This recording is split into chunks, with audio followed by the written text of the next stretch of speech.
I'm John Davis, and this is Motor Week. Join us for a sporty plug-in utility from the master crafters at BMW. Pat Gauze has all we need to know about ratchet straps and how to use them properly. Stephanie Hart dives into new car warranties and where you can go for help. Then it's a road test for the whole family with an updated Honda Odyssey. So come drive with us next.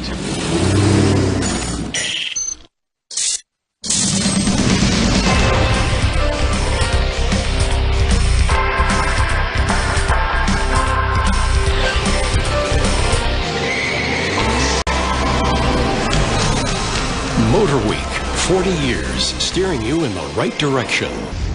The current third-generation BMW X3 has been on the road since 2018, so it's not time for an all-new one just yet, or even for a mid-cycle refresh, really. But there is news about an added powertrain option, and as you might have guessed, there's a plug involved.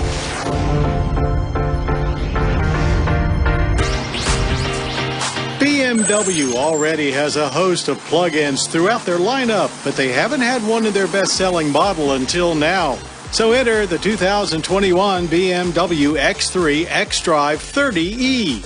Starting with their well-proven 2-liter i4 turbo engine, BMW now tunes it for more efficiency, then integrates an 80-kilowatt electric motor into the 8-speed automatic transmission. Total output is 288 horsepower and 310 pound-feet of torque, with 18 miles of EV range available with a fully charged 12 kilowatt-hour battery. But as with most PHEVs, it's not really about ultimate EV use. It's more about getting the better fuel economy of a hybrid with the benefit of limited gas-free miles as an added bonus. All delivered in a no-compromise way, as its power output slots it in between base X3s and higher output M versions. Government fuel economy ratings are 24 combined, 60 combined for the MPGe, netting a much better than average energy impact score with 8.3 barrels of yearly oil use and 3.4 tons of CO2 emissions. Charging only takes about 3 hours with a level 2 charger, about twice that on a standard household outlet. Batteries are packed mostly under the rear seat, but there is a slight loss of rear cargo capability, falling from 28.7 cubic feet to 27.2, with a max of 59.4. Drive modes allow you to select whether it operates as a hybrid or fully electric. But left to its own devices, it mostly defaults to full EV until you drain the battery or ask for full power. Monitoring is simple with lots of visual cues as to how all systems are operating. Thankfully, it remains a very enjoyable car to drive, with the added boost the electric motor provides in hybrid mode very apparent, and you can get up to 84 miles per hour when in electric mode alone. Acceleration remains very smooth regardless of power source. At the track, the xDrive 30e jumped off the line quickly and to 60 in 6.4 seconds, a tenth quicker than we achieved with the base 2-liter X3 we tested earlier. The automatic shifts quickly with a feel that's more sporty than luxury car smooth, staying solid and stable throughout the 14.9-second quarter mile, finishing at 91 miles per hour. There's no longer a signature BMW feel, as depending on how today's Beamer is outfitted, it can either be quite luxurious and on the soft side of things, or very stiff and responsive. Here again, the xDrive 30e occupies the middle ground. Good steering response through the cones. But understeer increases right along with speed, triggering a little too much help from stability control. A dynamic handling package upgrades the dampers and adds M Sport Brakes, and their performance was quite good, with panic stops from 60 averaging just 100 feet. It stayed straight and true run after run with no fade and a very traditional feel, unlike many other PHEVs. Other than the xDrive 30e badging and an additional access door for the charge port, there's not much else outside the vehicle to detract from the X3's fantastic design. And most of the regular X3's options are available, so you're not stuck with a specific PHEV model. Noted by our testers, M Sport package and optional 20-inch M double-spoke alloys replacing the standard 18s. Standard equipment inside includes BMW's 12-inch live cockpit gauge display, 10-inch touchscreen for iDrive 7, and power front sports seats. This cognac Varnesca leather with contrast stitching is just one of 6 different leathers available and looks quite pretty with the added matte finish wood trim.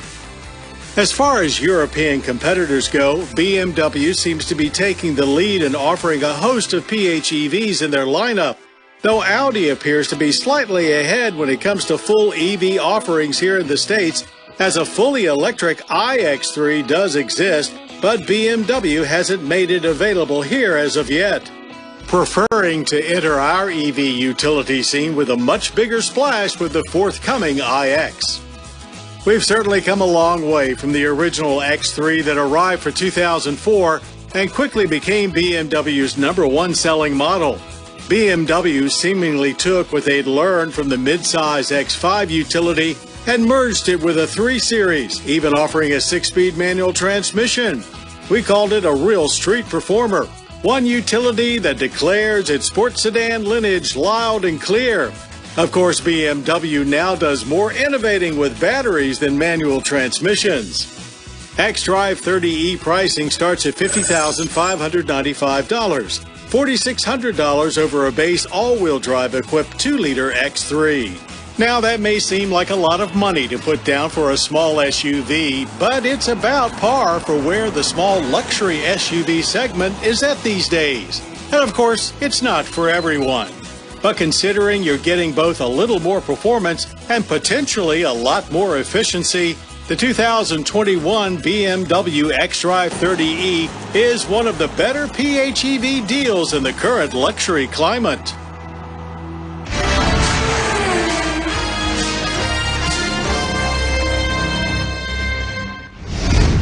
Navigating the fine points of new car warranties and if there are unresolved problems, understanding how lemon laws can help can be overwhelming even for experienced car owners. But Stephanie Hart now shows us a free program that can offer solutions for your car ownership conundrum.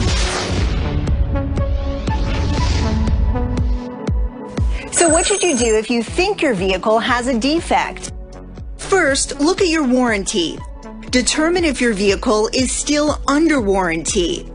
Next, find out who handles disputes for your manufacturer. That can be found in your warranty. Then, make contact. You may end up talking to folks at BBB Autoline. They help consumers and businesses resolve vehicle warranty, lemon laws, and class action disputes. And they do it all for free. BBB Autoline mediators and arbitrators provide a neutral third-party role facilitating the dispute between the manufacturer and consumer. And their influence is growing. In 2019, BBB Autoline received more than 16,000 claims. About 4,700 were considered eligible claims, about a quarter. 10 years ago, in 2009, it received nearly 12,000 claims, and about 6,000 were eligible, about a half. Claims typically vary a lot, anything from a vehicle rattle to an engine concern. Factory warranties offer good protection, but there are limitations. The warranty that a vehicle owner gets with their car is going to vary greatly from manufacturer to manufacturer and even from vehicle to vehicle. The most common type of warranty is a bumper-to-bumper warranty and a powertrain warranty, and that can vary greatly. It could be 5 years, 60,000 miles, 10 years, 100,000 miles.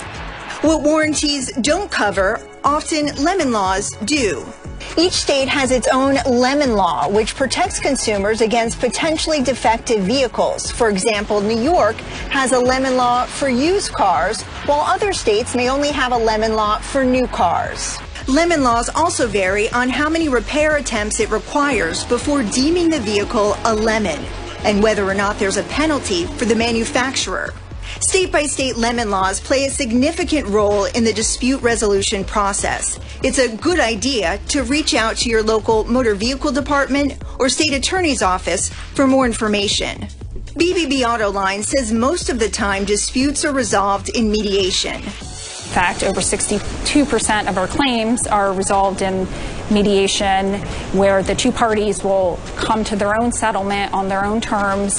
So if the consumer is awarded a remedy, whether that be a repair, a replacement, or a repurchase of the vehicle, and that could be decided upon through either mediation or arbitration, the manufacturer then has 30 days to comply with that remedy. Ideally, that solution satisfies everyone involved and ends your love-hate relationship with your car. Our Motor Week 40th Anniversary Car of the Week is this original blue 1978 MG Midget. Paul Lewis from El Dorado Hills, California, bought this little British roadster in 1978 to show customers his confidence in what he was selling at his dealership. Submit photos of your trusted ride for Car of the Week consideration to motorweek@pbs.org. Whether it's in your car's cargo hold, in a pickup bed, or on a trailer, safely securing your load is vital for everyone. Well, here's Pat Goss with some tips on how to do it right the first time. Towing has become very popular over the years, and no matter what it is that you tow, whether it's recreational equipment or vehicles such as we see here, or just plain boxes, you're going to need a way to tie down the load. And that means you need to know something about straps. Now here we have a strap that's specifically designed for a towed dolly. That's where you put two wheels of the towed vehicle on this dolly, strap it down to it, and tow it behind your motorhome or whatever. All right, now down here we have one that fits through the wheel. So you take two of these and tie the wheels down, and that holds the vehicle in place. Now another one, this is more common. This is an axle strap. Now we've used a pair of these on this Jeep to tie it in place. Now the big thing with any of these straps is that they are all supposed to have labels, and that means that you have the working load limit, and you'll sometimes find on them the braking strength. Now don't confuse the two. The braking strength is usually about 3 times what the allowable working load limit is. So concentrate on the working load limit. All right, and that applies to even these smaller straps such as we see here. If you look at these, you got to read the label, because one of them is a 500-pound strap, the other is a 300-pound strap. And of course, you're going to use them time and time again, and every time that you use them, you want to make sure that you check them carefully. You're looking for signs of wear and where they're starting to break down, such as these. These are not safe to use. When you start to see your straps break down, they get frayed or torn or anything like that, it's time to replace them. And don't forget the wheel chocks. And one thing you don't do is use an old piece of wood. Not a good idea in most cases. Use a proper wheel chock. We have one here. We have these over here that are made of a synthetic material that holds in place, and it has a rope between them to hold them where you position them. If you do it right, you'll have a safe trip. And if you have a question or a comment, drop me a line right here at Motor Week. Still trucking along after 18 months, our 2019 Mitsubishi Outlander PHEV has seen every type of road condition over the 24,000 miles it has traveled. Getting the first 22 miles of your daily driving on battery power has a way of putting you in a good mood, but that does require making the effort to plug in whenever you can, something we admittedly could do a better job of. Still, our current fuel economy average sits right at an excellent 32 miles per gallon. The Outlander's exceptional all-wheel drive system and toasty heated front seats have taken some of the bite out of our mid-Atlantic winter. And as more family members have come along for errands to break free from the indoors, we've heard some complaints about its dated technology. but lots of compliments about its comfort. So when it comes to reliable, practical, and efficient transportation, the Outlander PHEV utility delivers the goods. And speaking of deliveries, in case you missed it, the next generation Outlander recently made its world debut on Amazon Live. Word is our plug-in design will soldier on until a new hybrid arrives in a year or so. As for another utility on our lot, the 2021 Kia Seltos, visibility is the word that comes to mind in every sense of meaning. The SX trim Seltos in star bright yellow is easy to spot in a parking lot and certainly sticks out among all the silvers and grays you see during your commute. But visibility is also high from the driver's seat. Despite a minimal greenhouse with rising sheet metal that leads to chunky rear quarters, it's easy to see all around you and a breeze to maneuver the Seltos in small places. In the 5th month of our year-long test, we've only driven about 6,000 miles, and all of the shorter trips has our fuel mileage continuing a slight downward trend to a still good 27.1 miles per gallon. We had a fair amount of late winter snow here in the mid-Atlantic, and the Seltos kept us moving, with not only torque vectoring all-wheel drive, but a manual locking center diff that ensures power gets split equally between the front and rear axles for optimum traction.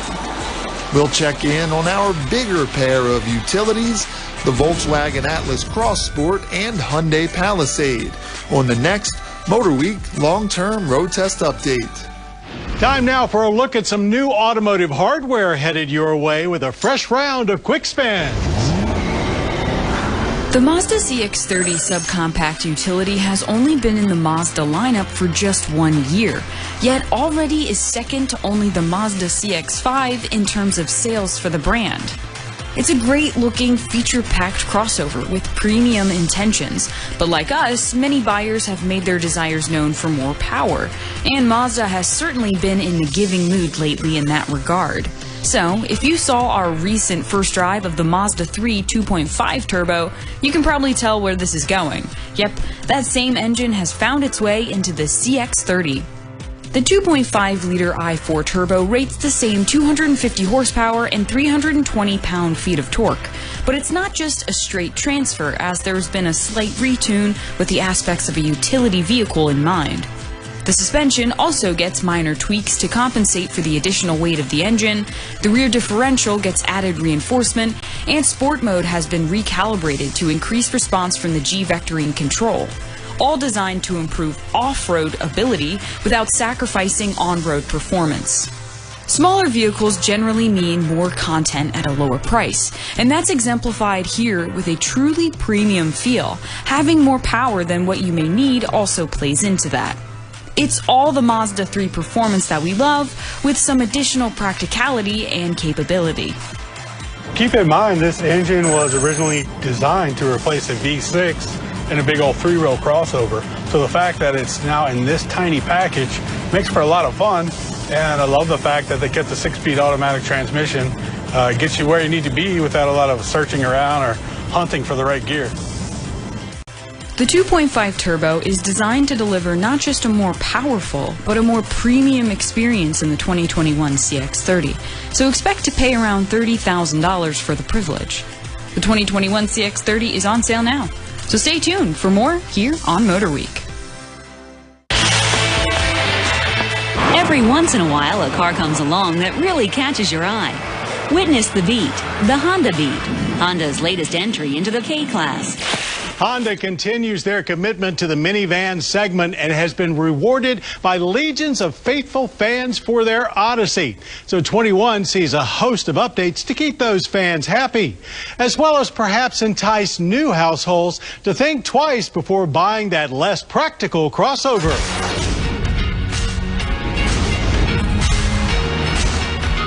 While seeing a minivan roll into the Motor Week lot for testing certainly won't draw the crowds of, say, a high-end sports car, depending on where you are in your life stages or what vacation plans you may be contemplating, a minivan could be a dream come true. And this 2021 Honda Odyssey has plenty to offer families, as well as maybe even a little something for the sports car fans as well. That's primarily because it continues to be a minivan that we actually enjoy driving. It's not a canyon carver per se, just a solid and capable platform that doesn't seem chore-like to wheel around despite its very big size.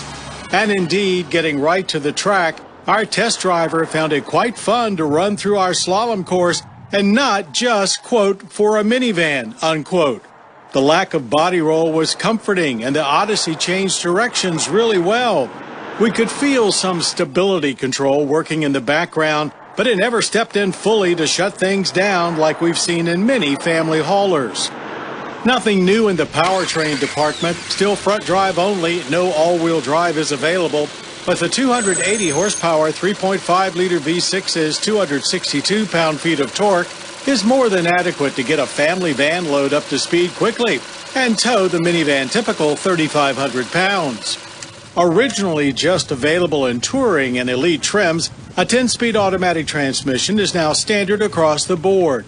The combo propelled our Odyssey to 60 in just 6.8 seconds, a bit quicker than in 18 when this gen debuted.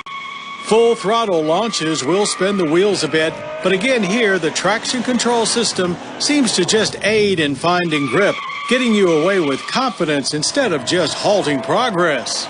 Automatic shifts are quite gentle, and there's no real drop-off in power as you make your way to the higher gears. Quarter mile completed in 15.2 seconds at 95 miles per hour. Braking performance was decent as well. Stops were solid and stable with a 112-foot average from 60, though the brake pedal did start to get mushy after a few runs. As much as we appreciate the Odyssey's above-average ability, none of that is really necessary for a minivan. It is, of course, what's inside where minivans tend to really make your life easier. There's not only comfortable seating for 7 or 8, but a massive cargo van's worth of space when you need it, plus things that today's family depend on, like lots of small item storage, multiple cup holders at every conceivable location, and of course charging ports are all well represented here. Tech upgrades for 21 include a new rear seat reminder system integrated into Cabin Watch. So not only do you get a prompt to check the rear seats, but can actually see them right in the central screen. At 8 inches, that screen is maybe a little small by current standards, but still quite functional. And its location high front and center of the dash, not recessed into it, makes it easy to reach. Ease of use has also been enhanced with the Magic Slide second row outboard seats that fold flatter than before, though still not into the floor. Regardless, this should make big item loading less of a pain, while also making the seats easier to remove for max cargo, as they are still heavy. That space remains a cavernous 32.8 cubic feet behind the third row, 86.6 behind the second, and 140.7 with third row folded and second row removed. All but the base LX material and trim upgrades, Elite getting even more piano black trim than before, as well as additional luxury-minded touches. New features have also been added to the Honda Sensing Safety Suite, which is now standard with all trims. The Odyssey is certainly not the prettiest of machines, even standing out in the minivan class, but they've tried to add a little more form to the function for 21. There's the expected new grille and front fascia, updated lighting, and black trim connecting the liftgate taillights instead of chrome. But really, it's still a big box on wheels that screams practicality, and there's certainly nothing wrong with that. Government fuel economy ratings are 19 city, 28 highway, and 22 combined. We averaged a good 24.7 miles per gallon of regular. So slightly below average for the energy impact score, 15 barrels of annual oil consumption with 6.5 tons of CO2 emissions. Changes for 21 do come with a price increase, as the base LX is up $1,100 to $32,965. Higher trim levels see less of an increase, with top Elite trim up just $500 to $48,995. The Odyssey has been the best-selling minivan in America for over 10 years now. So clearly, Honda has been doing their homework to provide the best overall minivan experience going right now. The 2021 version offers something new and better for every member of the family to enjoy. Well, that's our show. I hope you enjoyed it. Now, for more Motor Week, including daily news, updates, podcasts, and even complete episodes, cruise on over to pbs.org/motorweek. And I hope you'll join us next time. To find out just how luxurious and sporty the new Mercedes-Benz E-Class can be, then it's our family's take on the reimagined Toyota Venza. Till next time, I'm John Davis. We'll see you right here on Motor Week. To learn more about Motor Week, television's original automotive magazine, visit pbs.org/motorweek.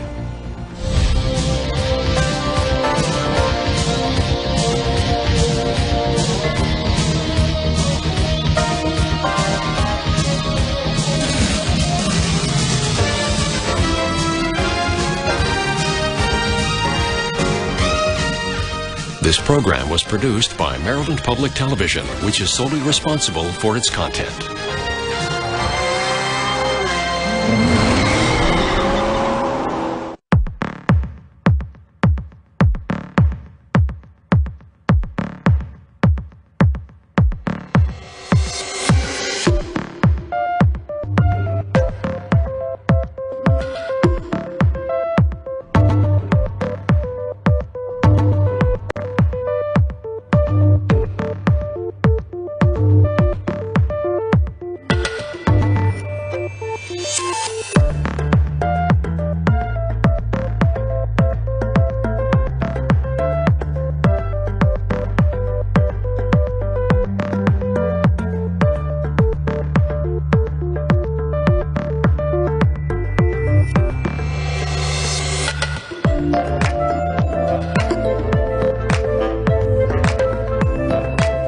Ili kuwa mwanafamilia bora wa Global TV, usisahau kusubscribe, like, kushare na kucomment.